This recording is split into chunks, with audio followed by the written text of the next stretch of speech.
안녕하세요. 오늘은 6월 21일 화요일입니다. 오늘은 사무엘상 28장 3절에서부터 25절까지를 본문으로 큐티 가이드를 시작하겠습니다. 먼저 오늘의 본문을 통해 제가 묵상한 하나님은 아무 대답도 하지 않으신 분입니다. 5절 말씀을 읽겠습니다. 사울이 블레셋 사람들의 군대를 보고 두려워서 그의 마음이 크게 떨린지라. 자, 사울이요, 블레셋 군대를 보고 얼마나 무서웠는지 성경은 그의 마음이 크게 떨렸다라고 말씀합니다. 근데 사실이요, 사울은 이번에 블레셋과 처음 싸운 게 아니었습니다. 또요, 이전까지 그는 블레셋과의 전쟁에서 한 번도 패한 적이 없습니다. 자, 그런데도 이렇게 두려워했다라고 하는 건 그가 지금 하나님과 너무도 멀어져 있다라는 것을 보여줍니다.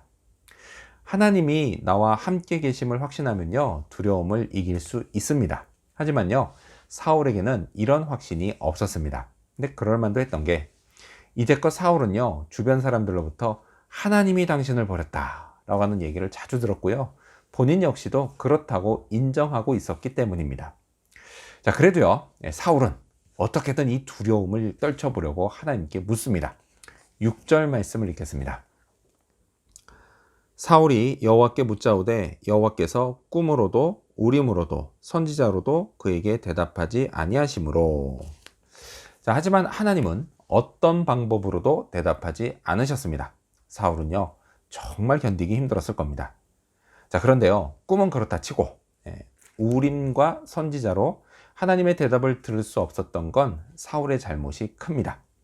자, 우림은요, 선지자들이 입는 에봇이라는 옷이 있어요. 그 옷에 달려있는 도구인데요, 사울이 노베 제사장들을 학살할 때 아비아달이 에봇을 갖고 다윗에게로 도망을 갔습니다.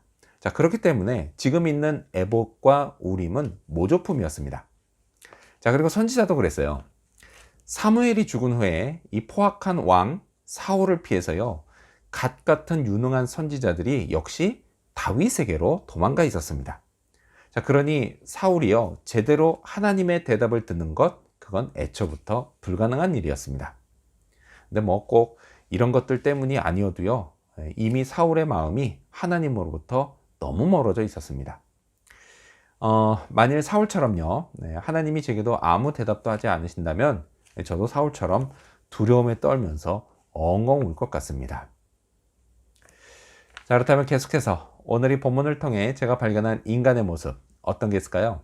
오늘은 신접한 여인을 찾는 사울을 볼 수 있습니다. 7절 말씀을 읽겠습니다. 사울이 그의 신하들에게 이르되 나를 위하여 신접한 여인을 찾으라.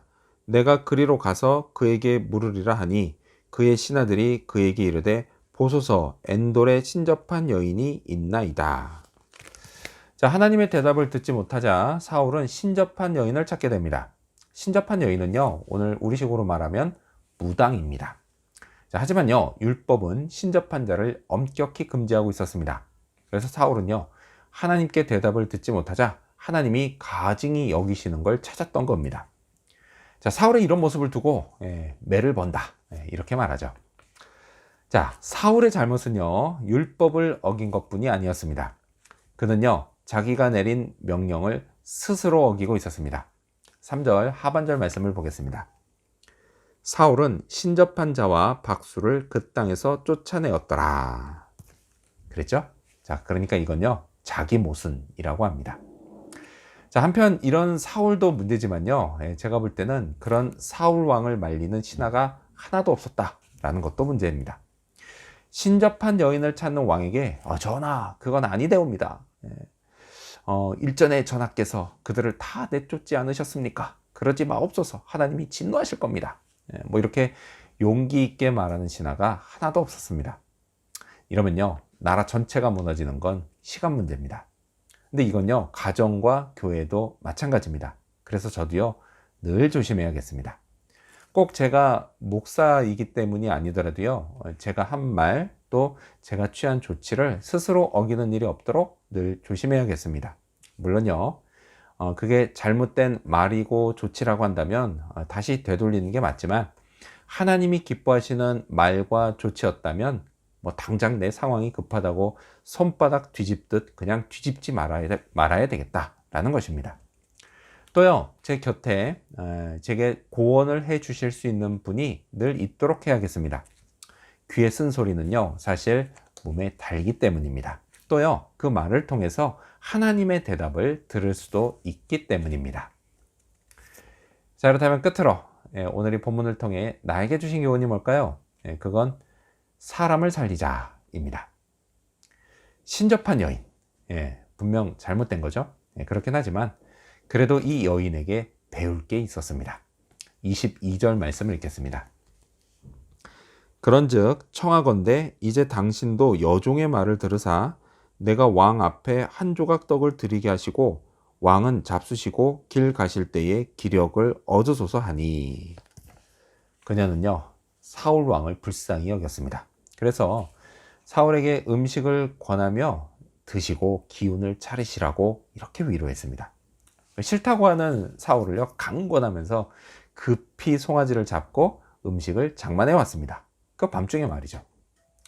자, 사람들이 하는 말 중에 이런 말이 있습니다. 어쨌든 일단 사람은 살려놓고 보자. 요즘처럼 각박한 세상에는요, 이런 사람이 꼭 필요합니다. 사람을 살리는 사람. 저도요, 그런 사람이 되어야겠습니다. 이를 위해서요, 사람을 불쌍히 여기는 마음을 가져야겠습니다. 불편을 감수하면서 도와줄 수 있어야겠습니다. 이를 통해서요, 제가 사는 세상이 지금보다 더 훈훈한 세상이 되면 참 좋겠습니다. 주님이 제게 주신 사명은요, 사람 낚는 어부입니다. 이 어두운 세상에서 사람들을 예수님의 복음으로 건지는 겁니다. 자, 그리고 그들을 먹이는 거죠. 생명의 양식인 하나님의 말씀으로 말이죠. 자, 여기에 더해서요, 그들의 필요를 살피고 돕는 겁니다. 자, 이걸 감당할 수 있도록 하나님이 도와주십니다. 바라고 원하고 기도하면 주님이 역사하십니다. 성령으로 인도하십니다. 자, 그렇게요, 사람을 살려야겠습니다. 낙심한 자들이 하나님을 바라보게 하고 다시 일어서게 해야겠습니다. 오늘도요, 이것을 위해서 준비하고 또 행하는 그런 하루가 되기를 소망합니다. 기도하겠습니다. 아무 대답도 하지 않으신 하나님, 하나님과 끊어지지 않고 또 제가 멀어지지 않도록 도와주시옵소서. 또 제게 주신 사람 낚는 어부, 양들을 먹이고 치는 사명, 그것을 따라서 사람을 살리는 자가 되도록 도와주시옵소서. 또한 이것을 위해서 주께 도우심을 구하고 주의 인도하심을 바라며 잘 따라갈 수 있도록 도와주시옵소서. 감사드리며 예수님의 이름으로 기도합니다. 아멘.